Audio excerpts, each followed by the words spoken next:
இப்போ லைவ்ல எல்லாரும் உட்காந்து பேசிட்டு இருக்காங்க. அப்போ வந்து பார்த்தீங்கன்னா, ஒரு ஸ்வீட் பாக்ஸ் எல்லாரும் ஆளுக்கு ஒரு ஸ்வீட் பாக்ஸ், அதாவது காஜு கத்லி, சோன் பப்படி, கடலை மிட்டாய் இப்படி டிஃப்ரெண்ட் ஸ்வீட் பாக்ஸ் வச்சு சாப்பிட்டுட்டு இருக்காங்க.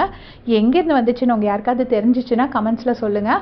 அப்போ சாப்பிட்டுட்டு இருக்கும்போது தர்ஷா குப்தா அவங்களோட சைல்டுஹுட் பற்றி சொல்லிட்டு இருக்காங்க. கடந்து வந்த பாதை டாஸ்க் அவங்களால சொல்ல முடியாமல் போச்சு இல்லையா, அதுக்காக சொல்லிட்டு இருக்காங்க. எங்கள் அப்பா ரொம்ப ஸ்ட்ரிக்ட்டு, ரொம்ப ஆம்பளைங்கன்னா ஹை, பொம்பளைங்கனாலே ரொம்ப கம்மி, அந்த மாதிரியே நினச்சி எங்களை வளர்த்தாங்க. எங்கள் அப்பா குரல் கேட்டாலே நாங்கள்லாம் பயப்படுவோம். அப்புறம் ஒரு பாத்ரூம் போகணுன்னு சொல்லி கார் நிறுத்த சொன்னால் கூட நிறுத்த மாட்டாங்க அப்படின்னு சொல்லிட்டு இருக்காங்க. சொல்லிட்டு இருக்கும்போது அதனால தான் இப்போ அவங்களுக்கு ஒருத்தர் மேலே லவ் வந்துருச்சு.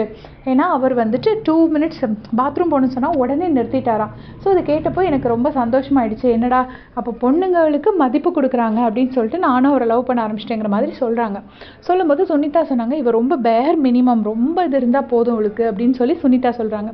அப்போ தர்ஷா குப்தா சொல்கிறாங்க, அப்படிதான் நானே முன்னேறிக்குவேன், எனக்கு தடை மட்டும் போடாமல் இருந்தாலே எனக்கு பெரிய விஷயம். எனக்கு வந்து எங்கள் அப்பா இப்படி இருந்ததுனால என்னடா பொண்ணுங்களுக்கு இவ்வளோ இம்பார்ட்டன்ஸ் கொடுக்குறாரு அப்படின்னு சொல்லிட்டு எனக்கு ரொம்ப சந்தோஷமாயிடுச்சு. அதனால எனக்கு அவரை பிடிச்சிருச்சு அப்படின்னு சொல்கிறாங்க. அவங்க அப்பா வந்து சென்னை வரும்போது சொன்னாராம், நீ கண்டிப்பாக ரோட்டில் நின்று பிச்சை எடுப்ப அப்படின்னு சொன்னாராம். ஸோ அதெல்லாம் பார்க்கும்போது எனக்கு இவர் ரொம்ப பெருசாக தெரிஞ்சாருன்னு சொல்கிறாங்க. அப்போது ஏற்கனவே முத்துக்குமரன் கிட்டே அவங்களுக்கு ஒரு 6 வருஷமாக ஒரு லவ் இருந்து அது பிரிஞ்சிச்சு போல இருக்குது. அதை பற்றி ஷேர் பண்ணியிருக்காங்க போல இருக்குது.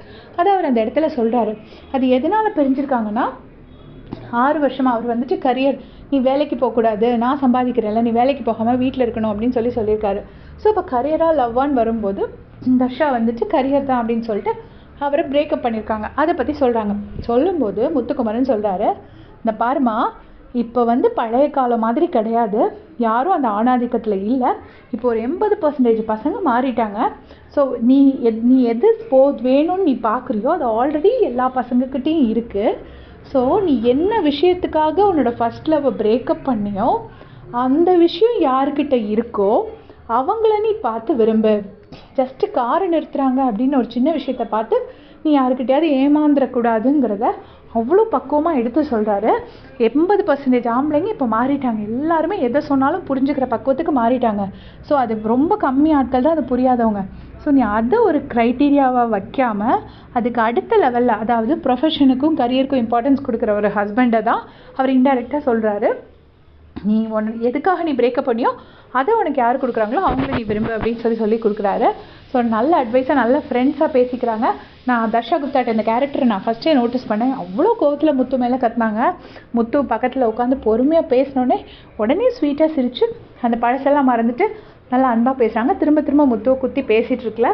ஸோ அது அவங்கக்கிட்ட உள்ள கேரக்டர் போல் இருக்குது. சட்டுன்னு அவங்க கோவப்பட்டாலும் அந்த கோவத்தை ஈஸியாக மறந்துடுவேன், அப்படி தான் என்னோட குணம் அப்படின்னு சொல்லி லைவில் சொல்லிட்டு இருக்காங்க. நீங்கள் சொல்லுங்கள், உங்களுக்கு தர்ஷா குப்தா எவிக்ஷன் வந்து ஃபேர்னு ஃபீல் பண்ணிங்களா, அன்ஃபேர்னு ஃபீல் பண்ணிங்களான்னு மறக்காமல் கமெண்ட் செக்ஷனில் சொல்லுங்கள். தேங்க்ஸ் ஃபார் வாட்சிங்.